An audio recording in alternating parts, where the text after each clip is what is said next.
नमस्कार। आज मैं आपका ध्यान एक अत्यंत महत्वपूर्ण विषय की ओर खींचना चाहता हूँ। वो है दिल्ली के वर्तमान जल निकाय और उनकी वर्तमान स्थिति।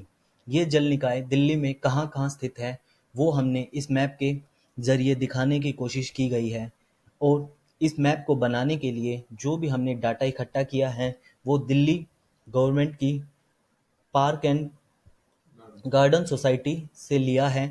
पार्क एंड गार्डन सोसाइटी ने पूरे एरिया का सर्वे किया है और इन वाटर बॉडीज के बारे में काफ़ी कुछ अपनी इस पीडीएफ फाइल रिपोर्ट में लिखा है।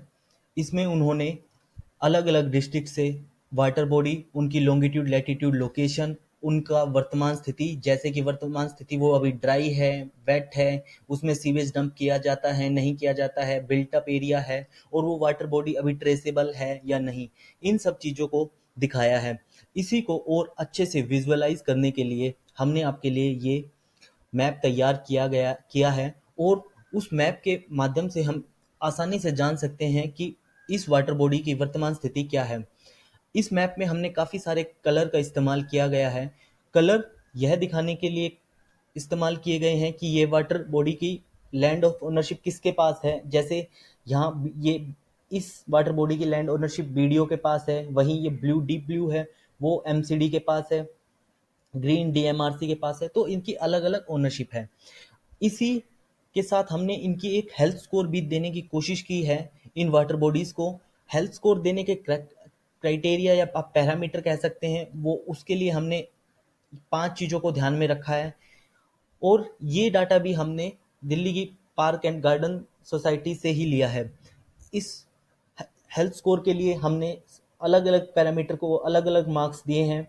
जैसे जनरल एनक्रोचमेंट को 2 मार्क्स में डिवाइड किया गया है। अगर एनक्रोचमेंट है तो 1 मार्क्स नेगेटिव में चला जाता है, पार्शियली एनक्रोच्ड है तो 0.5 मार्क्स मिलते हैं, फुली एनक्रोच्ड है उसके लिए अलग मार्क्स दिए हैं हमने, पार्शियली एनक्रोच्ड में को अलग मार्क्स दिए हैं, और फुली हैविली एनक्रोच्ड है अलग है, उसके लिए सीवेज डंप होता है नहीं होता है, उसके लिए मार्क्स का क्राइटेरिया है हमारे पास। बिल्ट अप एरिया उस पर कितना है कि किसी भी सरकारी या गैर सरकारी संस्था ने उस पर घर बनाया है या फिर कोई भी पब्लिक पर्पज में आने वाली चीज़ बनाई है।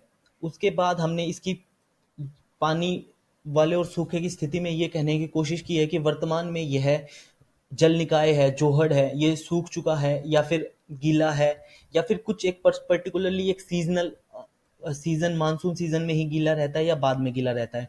तो ये सारे क्राइटेरिया हैं जिनके बिहाफ पे हमने ये मैप तैयार किया गया है।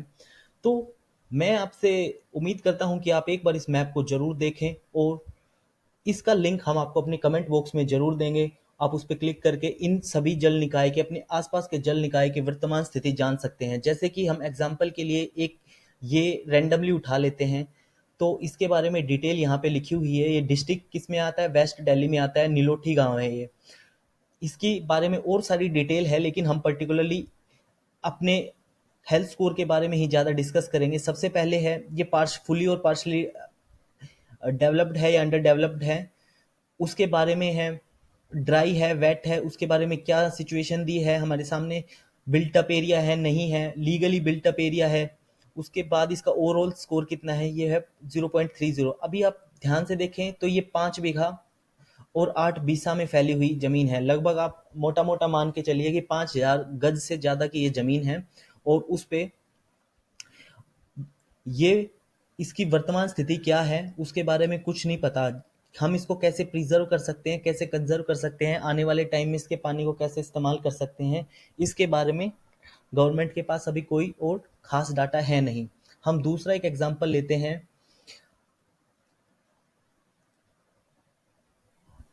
जैसे ये एक हिरणा कूदना गांव से है, जिसके बारे में ये लिखा है कि ये वाटर बॉडी वेट है और काफ़ी, ये वाटर बॉडी, इसका साइज़ कितना है, ये वाटर बॉडी काफ़ी बड़ी है, साइज में भी काफ़ी बड़ी है। लेकिन इसके बारे में और ज़्यादा डिटेल कुछ भी नहीं दी गई है, और इसको ओवरऑल स्कोर इसका 4 आ जाता है। जिसका रीज़न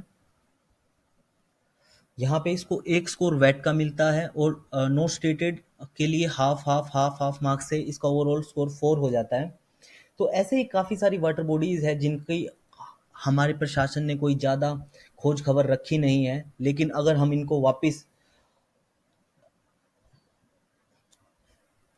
प्रिजर्व कर लेते हैं तो आने वाले टाइम में काफ़ी हद तक पानी की समस्याओं से निजात पाई जा सकती है। इसमें काफ़ी सारा डाटा है, तो इसका लिंक मैं आपको कमेंट बॉक्स में दे रहा हूँ।